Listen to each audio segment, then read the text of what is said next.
Hello, welcome back to Random Thoughts from a Crazy Girl's Mind. I'm a crazy girl if you didn't know. Today, we're going to talk about death. I know, cheerful, right? So, I've kind of been thinking about it a lot, because if you follow my blog, you know that I just was reading Harry Potter. And obviously death is a really big kind of theme in the books, with all of Harry's guardians dying and him voluntarily going to death at the end of the series. Sorry, if you haven't read it. So I was thinking about it last night, and I don't know, I thought maybe just talking about it here would be something good to help me think about it. Well, first off, I think something that obviously is going to really color my view of death is my religious beliefs, and I'm an atheist, so my whole take on death is that, it's the end, it's the big banana. That's not even a word, I totally just made that up.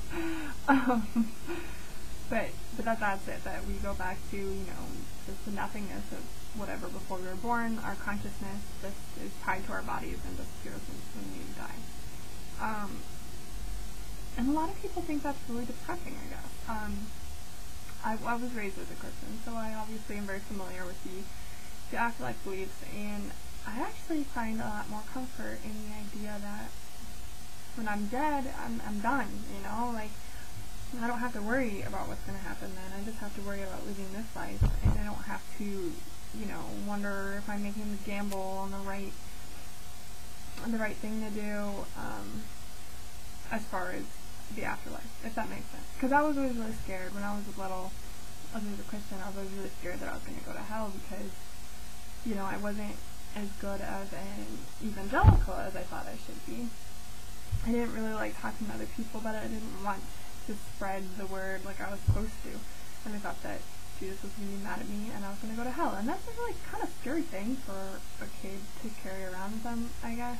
So it was kind of a relief for me when I finally realized that I didn't really believe that, to be like, oh, so I just have to worry about living this life the best I can.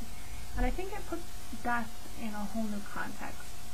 That I am afraid to die. I can't lie and say that I'm not, or that it isn't something I worry about and everything. And sometimes, it even makes me a little panicky just thinking about it, even though I probably have years and years and years left. And I think it's a human thing. We don't want to let go of this life, and I think it's because deep down, a lot of people, even those who profess to believe in an afterlife, there's no proof. They don't really believe that. They have no real consolation that there is going to be anything after they die. Why do you think Christians aren't running around offering themselves? Well, one, because they think it's a sin, but two, because they're not convinced deep down, I don't think, that when they die they're just going to be welcomed with open arms into some magical kingdom. But, so a lot of people tell me that they think it's depressing to think about that when I die, to think that the people who I have known who have died aren't sitting around watching me and, wanting the best for me, and I don't think it is. I think they wanted the best for me when they were alive, and that means a lot to me, and then when they died, I had to say goodbye, and it happened. It's kind of like when you're little, and your friend, her family moves across the country, and you promise each other that you're gonna write, and you're still gonna be friends, and as a kid you kind of think like maybe there's this chance that they'll move back, or I'll move there, or whatever, but the truth of the matter is, it's goodbye. You're probably never gonna see that person again. I mean, in this day and age with Facebook, yeah, you might catch up with them, but they're never the same, and so permanent goodbyes are around us all the time, but I think people just get a lot more worked up when it's death, because it seems so much more final, and they can't hold on to those kind of childish hopes of seeing people again, and being with them again, and having them caring about us and watching over us. It's kind of scary to think that we're on our own, especially when the person who's dying is somewhat of an authority figure in our life, like parents, or grandparents, or someone that we've relied on a lot. One thing that I always think about when I start thinking about this is my husband, and how I would feel if he died, and to be honest, I can't imagine anything worse in the world. I would rather die myself than know that I was permanently parted from him. So I understand the allure of wanting to say that death isn't final, but it is, and the fact of the matter is, that just makes me want to enjoy my life now, with my husband now, as much as I can, before age takes it from me, before an accident takes it from me, before just, the sheer blind workings of chance. I don't think there's anything out there that's maliciously trying to kill me or him, but it happens. It's a very real thing, and I think people need to deal with it, and I hate to sound arrogant, but I think I have a pretty realistic way of dealing with it, and it's just acceptance. It's just, that's how it is, and I think that's an adult thing to be able to arrive at, and it sounds so pretentious to be like, well, I'm an adult, but I am. That was one of the things that kind of, for me, marked my transition from childhood to adulthood, was being able to say, these things happen, and without trying to look for a loophole, because I don't think there's a loophole. I think it's just that, and it's kind of terrifying. But if you think about it, you were nothing before you were born, and it didn't seem to bother you all that much. I think there's a quote to that effect somewhere, but, once you're actually dead, it's not going to bother you. It's just the dying part that is,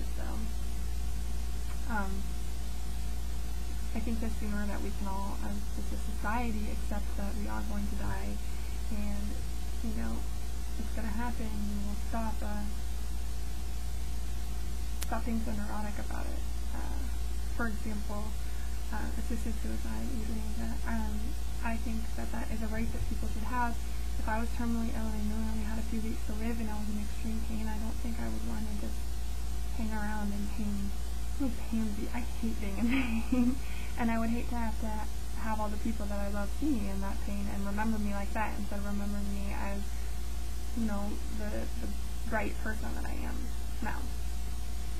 So, that's definitely, and I think people get so scared of death that they say that it's like a punishment, or that it's something we're inflicting upon people, when sometimes, going back to Harry Potter, sometimes it's just like welcoming a really old friend, or going to sleep after the end of a very long day. It's just the next great adventure, and I don't think it's an adventure in any sense of the word, because it's just the end, but it's a different state, and we all have to go.